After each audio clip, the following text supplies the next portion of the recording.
Good evening, everybody, and a very warm welcome to the John Harris Memorial Lecture this evening. This lecture comes in a long line of annual lectures hosted by the Police Foundation, which started, in fact, in 1983, when the then Prince of Wales gave the lecture, now, of course, the King. So you're following in very regal footsteps, both of you tonight. I'm Sara Thornton. I am now the chair of the Police Foundation, and that's why I'm standing up here today introducing everybody. My predecessor, Sir Bill Jeffrey, is somewhere. Bill, I have big shoes to fill. Thank you so much for the 13 years you chaired the Police Foundation and led us very well, and it's great to see you again here this evening. The lecture started off by the Police Foundation was renamed in 2001 after John Harris. John Harris, Lord Harris of Greenwich, had been the Minister of State for Home Affairs in the Home Office from 1974 to 1979, and he had founded the Police Foundation. Now, unlike Bill, who knew John, I'm afraid I didn't, but having read his obituaries, I mean, he clearly was an amazing leader, an exceptional man and public servant. So we do this lecture tonight in his honour. So tonight's my first night as chair, but tonight is also the first night we've had two lecturers, both the Commissioner, Sir Mark Rowley, and the Deputy Commissioner, Dame Lynne Owens, and you're both very welcome. They're both former colleagues of mine, I think probably about 20 years standing. Yeah. I don't think we should remind each other of that. And both had left policing and both returned to take on the most tremendous challenge.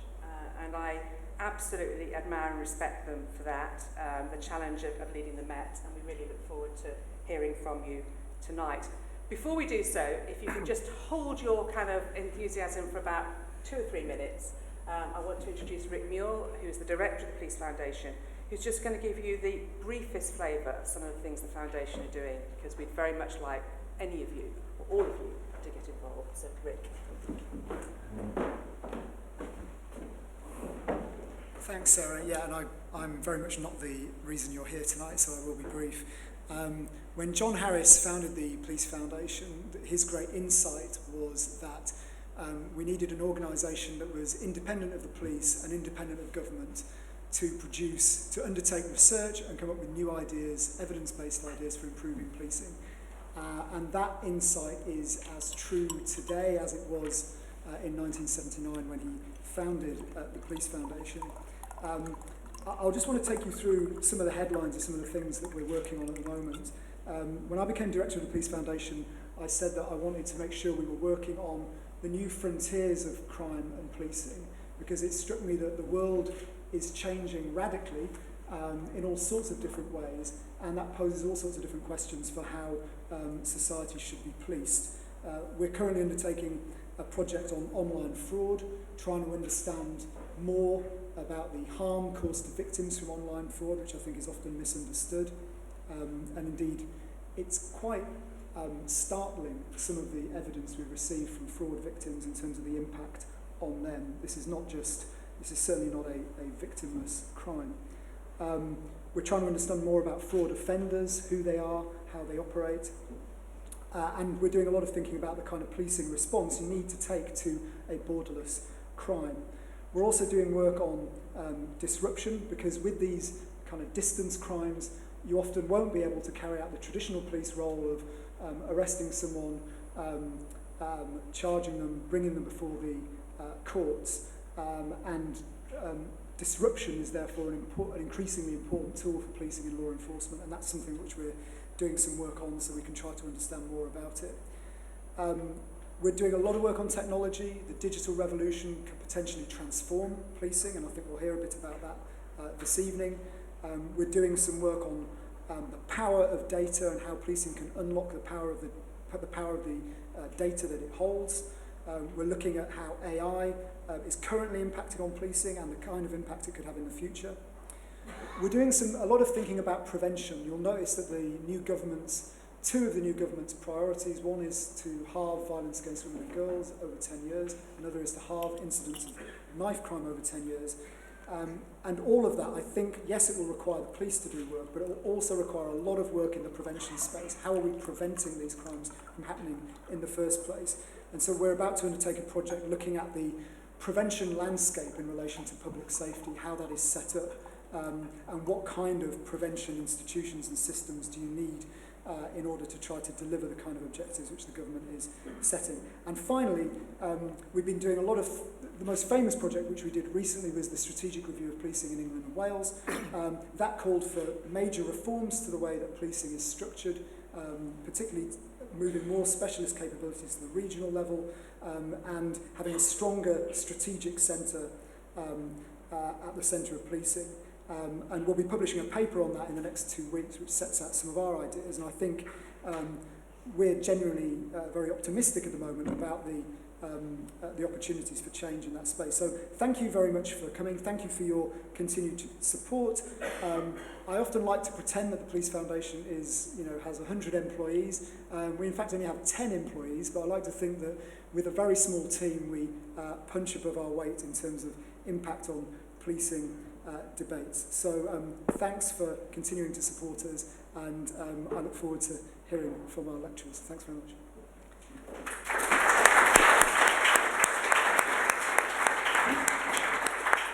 Thank you very much, Rick, and so if I can ask Mark and Lynne to take to the podium. Off you go. Sara and Rick, thank you very much. Thank you all for coming this evening. As the founder of the Police Foundation, Lord Harris's legacy will have touched almost all of us in the room. Policing can only succeed, is the theme of today's speech. Can only succeed with the challenge and the new ideas from bright minds like those in the Police Foundation. We're very grateful to the Foundation and to Rick and Sara for helping us this evening. Thank you. So, 2 years on from coming back to policing as Commissioner and Deputy, we wanted to give an update on where we are with policing in London and some thoughts about what policing needs to succeed. I'm going to speak to you first about the context in which policing is operating in London, some of the challenges facing frontline officers, and the support that they need to succeed. Lynne will then talk about what we're doing in London and the challenges and opportunities to reform policing nationally. As leaders of this incredible organisation, serving an incredible city, it's our duty and responsibility to reform the Met. Today we'll talk about the progress we're making, but also where we need help from others. We don't seek to deflect responsibility for success, but no organisation as complex and as essential as the Met can succeed by ourselves. So we're going to present a challenge to leaders across policing, ourselves included, to politicians, to others in oversight roles, and to the public, media and wider commentators. The challenge is to support policing to succeed, because if it doesn't, the communities that we all protect cannot thrive. But first, the context. The same principles have driven my approach to policing since my days as a fresh, new PC in Birmingham, through the streets and towns and suburbs of Surrey to London and the Met. It's done without fear or favour. It's done for you, not against you. It's done with you, not to you. Policing only functions with the consent of the people. And it's done with precision, given the disproportionate impact of a few offenders on the most vulnerable locations and people. Today, the joint effort between policing and communities is dangerously stretched, as our society is facing wave upon wave of new pressures. From public services under strain, the most visible symbol of which in London is perhaps the number of people living on the streets or those in mental health crisis. From racial and religious disharmony demonstrated by the rioting that occurred across the country only last month, and the tensions and protests in London related to the terror attack of the 7th of October last year and the subsequent conflict. And from new technologies which accelerate the global connectivity of crime and open new opportunities for new forms of abuse and manipulation, and the proliferation of criminal activity online. These cumulative pressures amid a context of declining trust in institutions, have seen absolutely unprecedented strain on the police. Calls to police on 999 have increased an average of 5% year on year for the past decade, now standing to over 12 million a year, with another 20 million contacts via 101 and online reporting. And there's been a massive increase in fraud reports, part of a steep rise in cyber and cyber-enabled crime, ransomware, data theft, grooming, stalking and harassment. Public order offences in England and Wales are running at 475,000 a year compared with 150,000 just a decade ago, 60,000 in London. And there's a sharp rise in reports of high-harm crime, such as child sexual abuse and exploitation, domestic abuse, and serious and organised crime, such as human trafficking.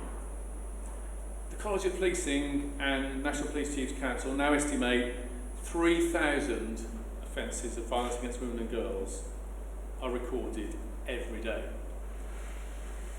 with a sobering 1 in 12 women being a victim each year. A lot of these numbers, particularly for hidden high harm offences such as rape, are rising due to greater awareness and a greater willingness to report, and I welcome that. But we must meet that greater willingness to report with an effort across the criminal justice system to meet that trust by investigating, charging and prosecuting. Lynne will update you later on the progress we are making on tackling violence against women and girls, but there's much, much more to do. And as a result of societal and technological change, the crimes we deal with now are more complex than ever to solve. Over 90% have a digital element. That requires officers with the right skills to investigate and the time to do it.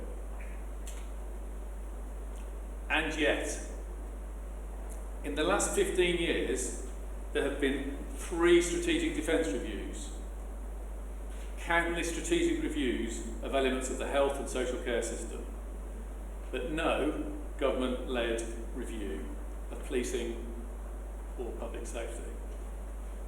Indeed, the Police Foundation felt they need to launch their own review, culminating in their excellent report early in 2022, which shows the gap in the market. In fact, for almost 15 years, the only central strategy for policing seems to have been to employ as many officers as possible, despite dwindling financial resources. No meaningful investment in capabilities or in technology. In fact, capital allocations to policing were reduced to 0. So investment in technology required cutting operational budgets at a time of wider cuts. No investment in the join-up of absurdly disparate systems, and an actual reduction in the investment in training and leadership. Operationally, the long-term effects of no plan to keep pace with the world around us are most heavily felt by the front line. Most weeks, Lynne and I have the sad duty of contacting officers who've been injured, writing a note, making a call, or visiting them in hospital. I can tell you that daily around 18 of our officers are punched, bitten, racially abused and worse. Around 2 a week are seriously injured, including officers such as the 2 who were attacked with a sword in Hainault in April, and whose bravery was so widely covered in the media. In one incident recently, an officer was driven at while trying to stop a stolen car, leaving him requiring extensive surgery. You'd hope this would be an isolated case, but sadly it isn't. Some of these officers are very lucky to be alive, and most months I have the solemn duty to lay a wreath at the memorials for fallen officers. And how does society thank them? With insults. I was scrolling recently through some of the comments beneath posts about the Palestine protests the weekend before last. It happens every time we police mass gatherings. A riot of noise about injustice and bias. The police are useless, biased, pathetic, shameful. I'll tell you what's shameful: the abuse of our officers and the silence, particularly of many in authority. We should be very clear when people, be they politicians or the public, throw accusations and slurs at police officers. They put them in danger by emboldening thugs. Some people won't care about that. They're the criminals. But everyone else should. I say to all those throwing insults, be very careful which side of the line you're standing. Indeed, you heard this from HMIC last week. See Andy sat in the front row. This is what they said about impartiality and policing protests. Quote, senior politicians should take great care to make sure they're in possession of full facts before making public statements that can have a detrimental effect on the public perception of police impartiality. We form the view that the polarised positions taken by politicians and the public sometimes leave the police in an invidious position. End quote. We police without fear or favour and for everyone.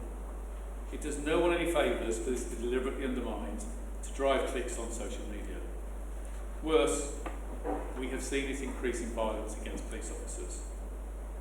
The National Federation survey earlier this year showed that 95% of police officers said that how the police are treated by government has a negative effect on their morale. That's just one indication of how they feel. The consequence is a growing crisis in police officers' confidence to act. And that makes us all less safe. It's not just about abuse and intimidation. The system we've created to hold officers to account has also got out of kilter. A stark example of this was the case of PC Fisher, who was driving to the scene of a live terrorist attack under the most unimaginable pressure. As a result of a mistake, he crashed and found himself under a long IOVC investigation, culminating in a one-week Crown Court trial for dangerous driving. Late last year, he was rightly acquitted by a jury. I can think of no other country where an officer rushing towards the scene of a terrorist attack who makes a mistake would be pursued and for misconduct and prosecuted over 4 years. The right answer would surely have been some reflection, some retraining and testing, so we could get him back to protecting the public. The system that holds officers to account needs to pass the common sense test. It should be timely, fair and respected by both officers and the public. It isn't. And I believe we're seeing the impact of this on our streets. Stop and search, an important tactic when used well, which takes knives and weapons off our streets, has declined massively. And the arrest rate in London is also reducing. We know that a third of our officers say that they have reduced confidence that has led them to voluntarily surrender their public order accreditation. A third say they're giving up their taser qualifications. And over a quarter, their firearms tickets. This means fewer officers doing the high-risk jobs that we need them to do. That risks London becoming less safe. Officers should know that when they follow their training and they act in good faith, from their sergeant to the commissioner, they will be supported. This is the approach in the health service. It cannot be right that in one part of the public sector, which makes life and death decisions, should be held to a different standard to another. Now, no one has been firmer on standards in policing than me. I've talked about them a lot, and I don't propose to say more about that today. But there is no paradox, no contradiction in wanting to support the vast majority of officers who are delivering for the public in the most exceptional circumstances. Going outside policing, as I did before I took up this job for 4 years, helped me to see our workforce differently. Working with many in the private sector, from start-up tech companies to Big Four consulting firms, I saw better paying conditions, the latest technology and smarter buildings. But it helped me to appreciate more deeply the thing the police have, that the commercial sector doesn't. The utterly extraordinary commitment of our people to the mission. That is what the private sector might call a competitive advantage. We see it day after day, the compassion of dedicated detectives, the bravery of officers rushing towards danger, and simply the stress of officers and staff in an overstretched service, not wanting to let communities down despite everything. But that advantage is only valuable if we can make proper use of it. So ask some simple questions. Can we really say that we're currently setting up our officers to succeed? What are the foundations that underpin that success? It's fairly obvious this will include training, technology to meet modern standards and be efficient, equipment that meets the tough challenges on the street, buildings fit for work and the victims of crime, and leaders trained to the highest levels, supported by intelligence, coordination, planning and strategy functions that any big organisation needs. In short, fixing our foundations, which have become broken by a combination of budget cuts, growing demand, and the politically driven rhetoric that the measure of police capability is simply officer numbers. The Chief Inspector of Constabulary said earlier this year, there are still too many police officers working in roles that could be better performed by police staff. The uplift target is now hindering efficiency and effectiveness, not helping it. The government should abolish this target and allow Chief Constables the freedom to establish the balanced workforce they need. Providing the right service to our communities needs an appropriate, sustainable funding model as well, and one that recognises the unique challenges of policing in our capital city. Over the past 10 years, the Met has been trying to police more people with less money in the most populous and fastest growing city in the UK. There's a time when crime is more complex and more expensive to fight than ever before. Indeed, Sydney and New York have budgets per capita around 50% higher than London. We are working hard to reform, but are doing so in a context where our budget is heading off a cliff. Given the financial pressures of the past decade, commissioners and mayors have understandably pulled every lever possible to balance the books. We can no longer do that. We've relied on our reserves to a level which is no longer sustainable. This limits our ability to invest to deliver efficiencies. We're beholden to an annual process of funding allocation which provides no stability or ability to plan for the long term, run an organisation the scale and complexity of the Met. Furthermore, since 2010, we've reduced the size of our estate from 620 to around 200 operational buildings in London.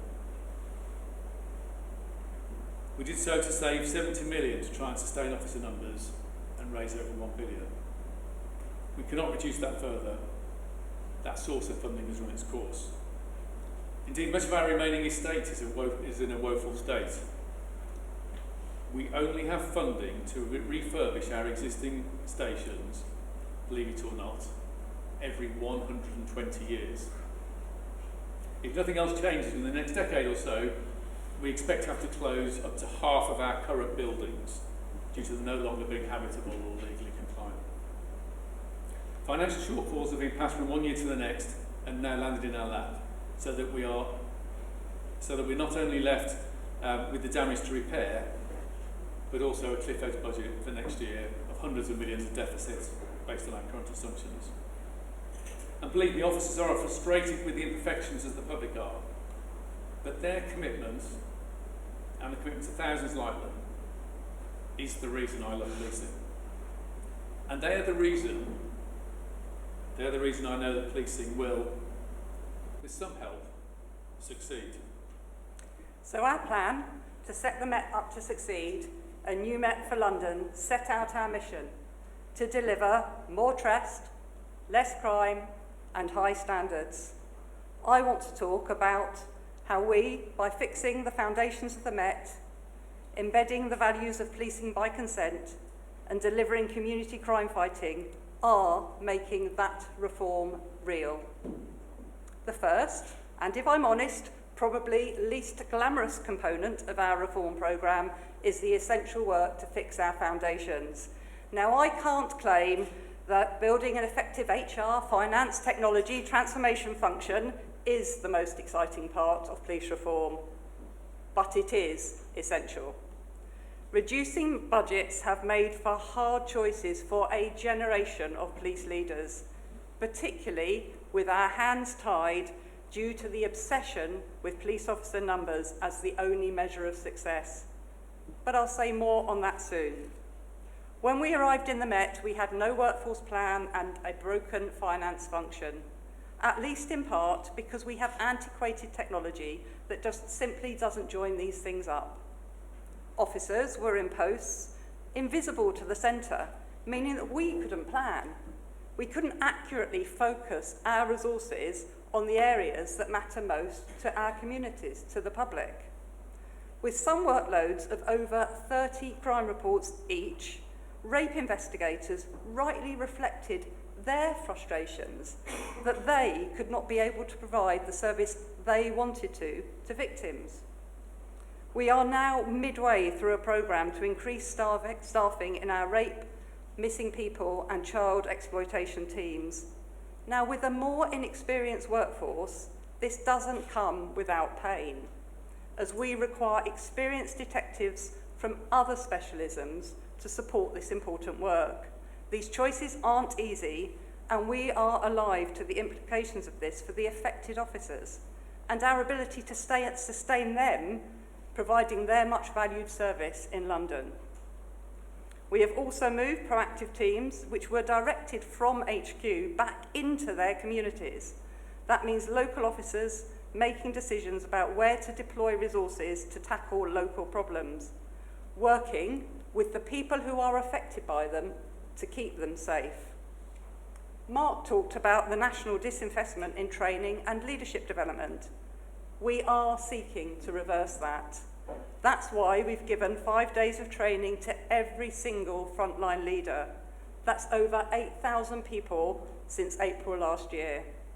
And we're now extending that programme to more senior leaders as we continue with our deep ambition to establish a new leadership academy.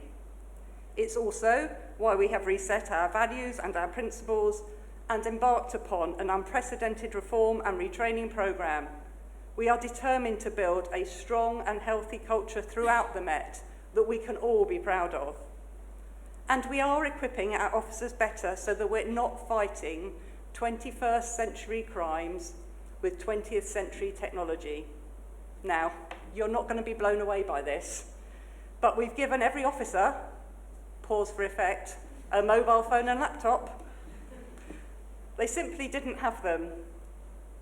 In this day and age, they simply didn't have them. Now officers can work on the move, doing intelligence checks, writing up notes or transcribing statements, so they don't have to return to the police station to do it. It really is basic stuff, but they simply weren't able to do it before.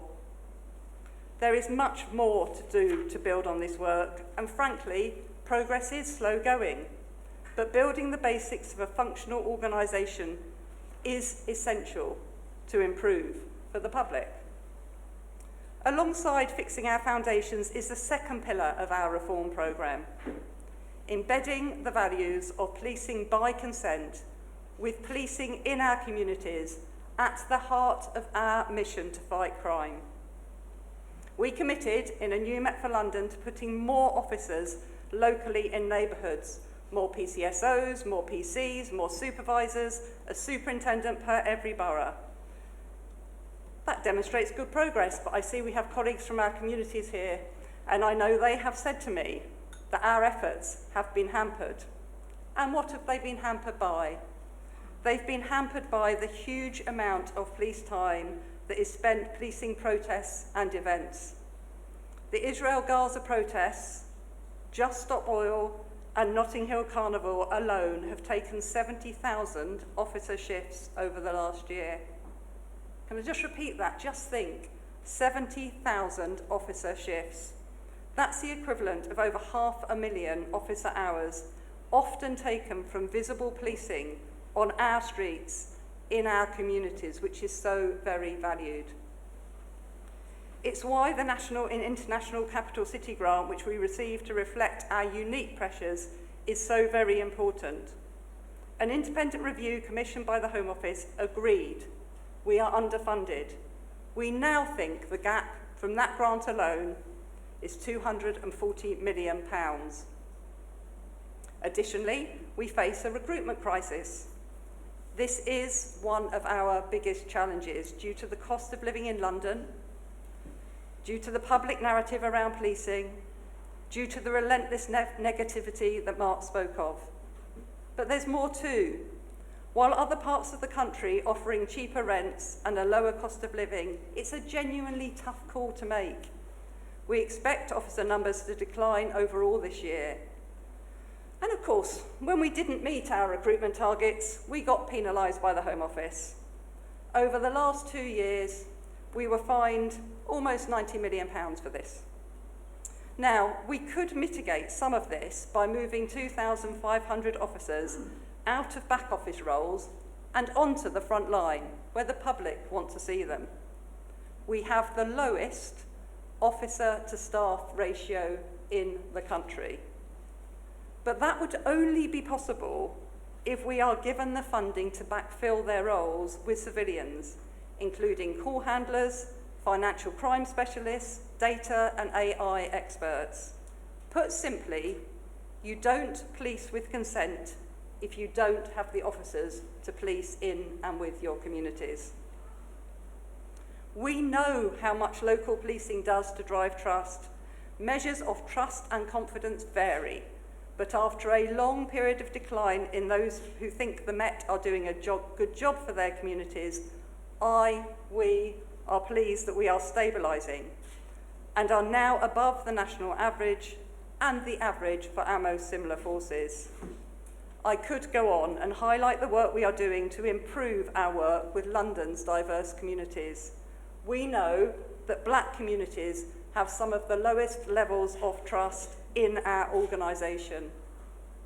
We are determined to address this. That's why next week we will be publishing our London version of the National Race Action Plan, built on providing greater protection for black communities who are disproportionately likely to be victims of crime, as well as systemic issues in our own organisation. The third pillar of our reform plan is a focus on community crime fighting, which sees us working with communities and using data and intelligence to deliver precision policing. Our approach to violence against women and girls, or VAWG, is a good example of what we have been seeking to achieve. In piloting the VAWG 100, it's great to have Larry here with us today, which ranks offenders based on the extent and severity of the harms they cause. We are able to target those who pose the greatest risk to women and girls, tackling predators to better protect victims. The project has identified high harm subjects, with 92 of them arrested for a total of 252 offences. 67 of these have been convicted so far. Compared to a similar cohort the year before, we used the index to identify the worst offenders. This new strategy more than doubled the likelihood of arrest for the top 100 offenders. Our rape charge rate was below the national average. The national average is 6.9%. Our charge rate has increased from 4.2% to 9.4%. Of course, it is nowhere near enough, and we must do more to improve outcomes for victims of other sexual offences. But it shows that when we focus our efforts, when we make use of data and technology to deliver precise policing, we do succeed. As we look to a more joined-up policing system, the VAWG 100 approach is something that could benefit from national rollout, but it would require investment in technology and data skills locally and nationally to be effective. As well as targeting predators with better data and more resources, we're targeting them with technology. Through investment in live facial recognition, we have arrested over 360 wanted offenders, including for VAWG offences, and arrested 30 sex offenders in breach of their conditions. And we're changing our approach to investigations by focusing more attention on the most solvable cases, using automation and reducing officer caseloads. We intend to improve the number of offenders we are bringing to justice. It's early days, and we can never ever take our eyes off serious violence in London. But the evidence shows London is safer on serious violence and violence against women and girls than our most similar forces. So, there's a moment for you. I've either bored them to death or they're overwhelmed. So while you don't necessarily see the absence of crime, it is happening. You don't see crime reduction, but it is happening. You don't always see the work that underpins proactive and preventative policing, but it is happening. such as our sustained work to tackle gun crime, currently at its lowest level in 15 years, using forensics and technology alongside working closely with communities to gather intelligence. It is gratifying for our officers, but more than that, it's a relief for our communities. When our proactive work takes down serious criminals, such as prolific suppliers of drugs and guns, one who styled himself as James Bond, well, he's now serving 16 years for conspiracy to supply cocaine and firearms. And through Operation Yamata, tackling city lines, we have closed down over 1,000 drug lines, arrested over 700 people, and seen sentences adding up to over 900 years. Successes in tackling vague and serious violence, vital though they are, aren't enough. And we know that we need to do more, much more, to tackle robbery and theft. Some of the work I have just discussed should help address this, but we also need help from business. We know that 57,000 mobile phones are stolen every single year. It might surprise people to know that companies which run operating systems on our mobile phones, primarily Apple, primarily Google, allow diverse devices which have been reported them as stolen to re-register. We want industry to plug this significant loophole in their security, to block connections from lost and stolen devices. This would reduce the value of a stolen smartphone and make a real difference on our streets. I now want to return to the subject of national reforms. These are reforms that we need to support the reform programme we have in the Met. I have a unique vantage point from my time in Surrey, my time as DG of the National Crime Agency, and now back in London. It looks to me as if nationally policing is at an inflection point, with a new government wanting to take a stronger role, with legitimately high expectations on us to deliver. As a whole system, we need to step up. This is no time for being timid and waiting for government to make decisions for us. As a group of leaders, whether chiefs, PCCs, heads of national bodies, inspectors, we have to show true leadership right across the system. And let's be honest, this isn't something we have historically been very good at. My experience leading the NCA showed me that too often parochial interest undermined efforts to collaborate, or our operational independence is used as an excuse not to pool sovereignty and powers. They like that one. It cannot be right that we do virtually everything, 43, often different ways. It's not efficient, and it certainly isn't effective. With Mark, I am pleased to be part of a group of leaders who are, for the first time in my service, truly united not only on the need for reform, but also on the direction that reform should take. Now, I don't speak for them today, but we collectively look forward to play our part with the new government to shape the solutions that are needed. The issues we are facing in the Met as we deliver our reforms are those faced not only by other forces, but by the wider structures of policing. A need to fix foundations, to set ourselves up to deliver for our communities and for the front line, to build new capabilities to meet the new challenges that Mark talked about, and to improve our governance and finance. National problems need us to deliver national solutions. In the August 2011 riots, we were too slow to mobilise resources across the country. I know, I was there. This summer, the national policing structures did better, and as in 2011, officers on the front line and those in command did incredible things in the face of appalling violence and hugely testing circumstances. But this year, we were still inhibited by lack of data and shared technology, a leadership structure that relies on negotiation and incoherent governance. We were better, but still not good enough, undermined by lack of investment in join-up and central coordination. As I have said, we can't continue to deliver our services to the public in 43 different ways.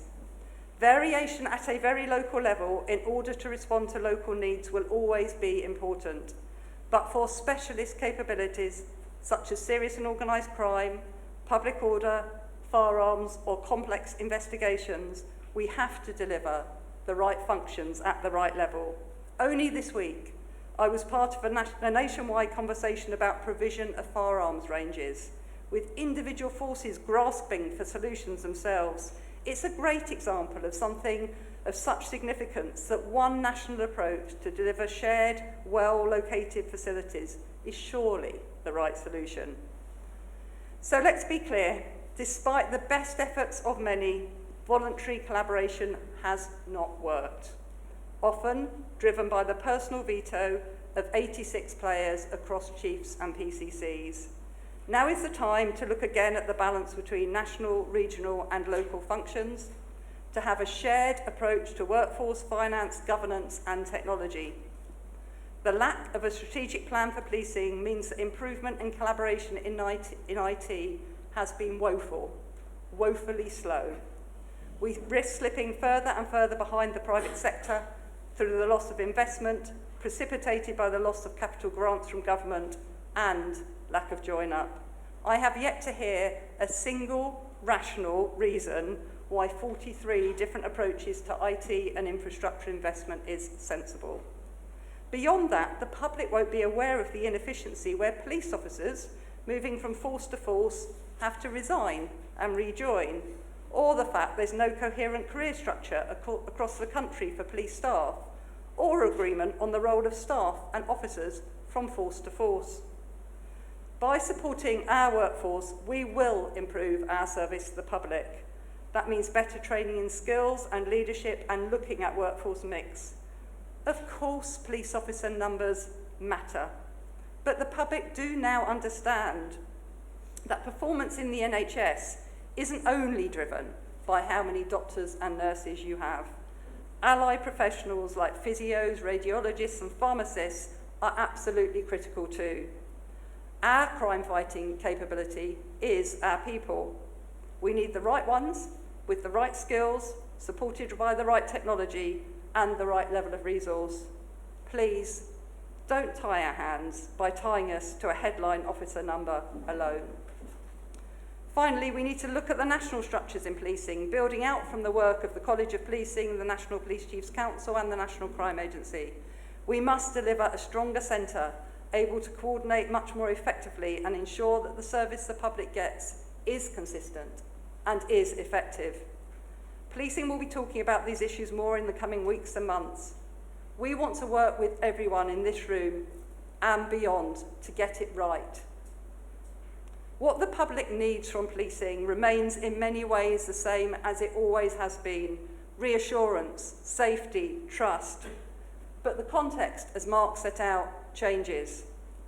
We're operating today in a model that was designed in the 1960s, the same one that Mark and I started our careers working in the late 1980s. It just has not adjusted with the times. It has to adapt. It has to modernise. In setting out the changes we are making to the Met and these lessons for national policing, we are challenging everyone, ourselves, politicians, the public and the media, to support policing, to support all our officers and staff and all those we work with to succeed. Thank you.